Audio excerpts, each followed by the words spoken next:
I'm Tom Maloney with Lakeshore Public Radio, 89.1 FM. It's Thursday, August 6th, 2020. Stay tuned for the latest on...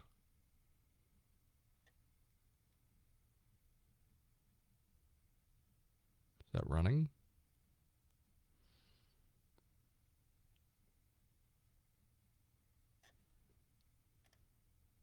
I'm Tom Maloney with Lakeshore Public Radio, 89.1 FM.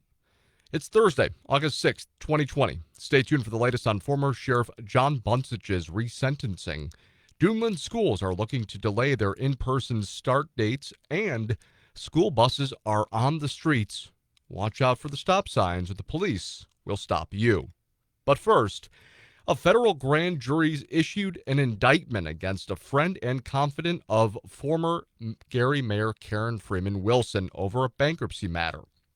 The indictment, revealed in federal court in Hammond, alleges that Mary Cossey engaged in a scheme to defraud using the American Express card and bank accounts.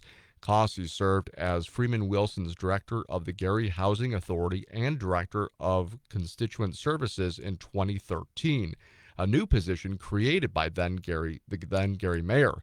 Cossey filed for Chapter 13 bankruptcy in December of 2013 and must truthfully disclose her assets, income, and expenditures in the bankruptcy case. The indictment states that Cossey spent lavishly on items including a BMW, a fur coat, and jewelry and clothing from high-end retailer Neiman Marcus, while discharging mortgage and other debt. It also states Cossey received personal payments and payments to her Level 1 Consulting LLC firm from a political campaign. The Times reports Cossey's attorney, Scott King, believes this wire fraud charge may be, quote, some kind of pressure tactic, end quote, by the federal government to get information on someone else. Former Lake County Sheriff John Buncich has been resentenced to more than 12 years in federal prison for accepting bribes from towing businesses. A federal judge in Hammond sentenced John Buncich on Wednesday to 151 months. That's 3 years less than the former Lake County Sheriff's original sentence in 2017. The Times reports that Buncich's resentencing followed his partially successful appeal that still left him with 3 felony convictions for bribery and fraud. The former 4-term sheriff had been convicted in August 2017 on 5 counts of wire fraud and 1 count of bribery. Indiana residents struggling to make their rental payments or pay utility bills during the coronavirus pandemic have one more week before the state's protections against evictions and utilities shutoff ends.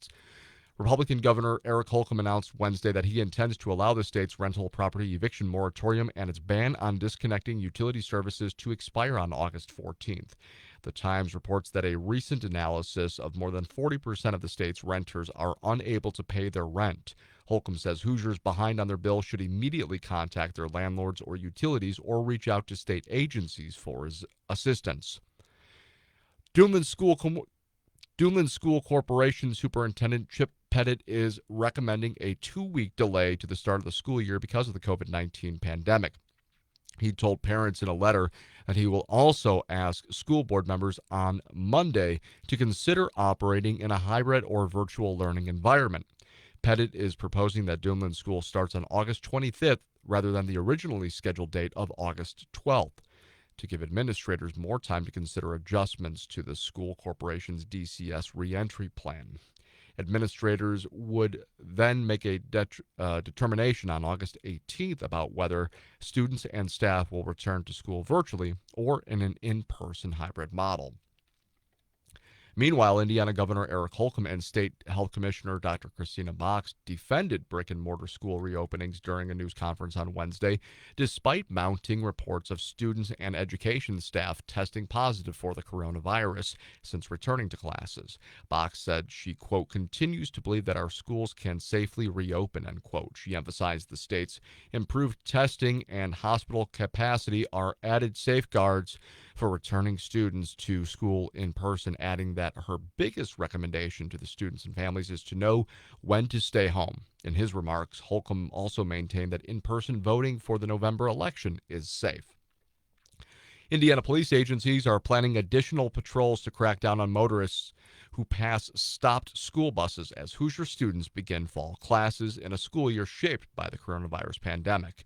The Indiana Criminal Justice Institute announced Monday that it's providing federal funds from the National Highway Traffic Safety Administration to more than 200 local police agencies to safeguard students as they board and leave school buses. The Times reports that it's illegal in Indiana for motorists to pass a bus that stopped with its red lights flashing and a stop arm extended. In sports, Major League Baseball, the 10-2 Cubs, tied for the best record in baseball, and winners of 6 straight are in Kansas City at 6:07 tonight. The Cubs are looking for their 3rd straight series sweep. The White Sox are at home for their 4th straight game against Milwaukee after losing last night 1-0. They play tonight at 7:10. That loss last night is the first time this season the White Sox have been shut out. The Northwest Indiana Oilmen host the DuPage County Hounds at 7:10 this evening. Both teams are 19-9, and first place is once again on the line.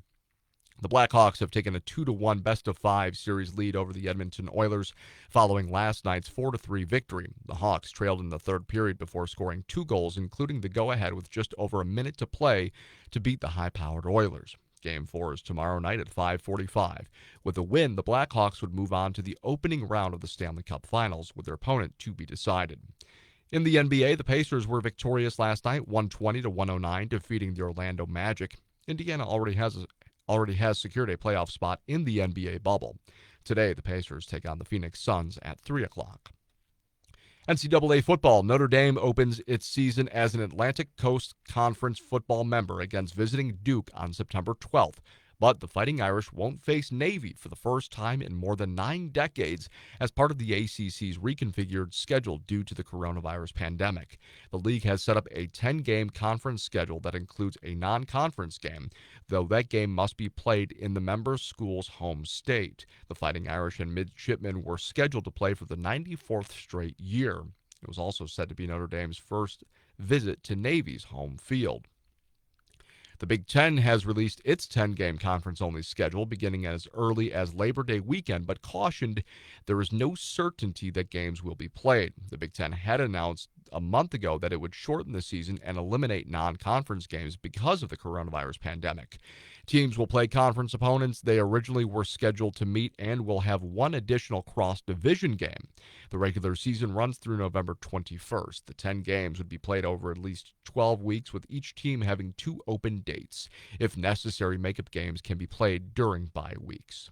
Looking at your lakeshore weather forecast tonight, mostly clear skies, a low near 56. Friday, sunny skies, a high near 81. Saturday, a 20% chance of showers and thunderstorms after 1 o'clock, otherwise mostly sunny with a high near 84. Sunday, a 20% chance of showers and thunderstorms, otherwise mostly sunny with a high near 89. For Lakeshore Public Radio, 89.1 FM, I'm Tom Maloney. This has been your Lakeshore Public Radio Midday News Update. Thanks for watching, and don't forget to share.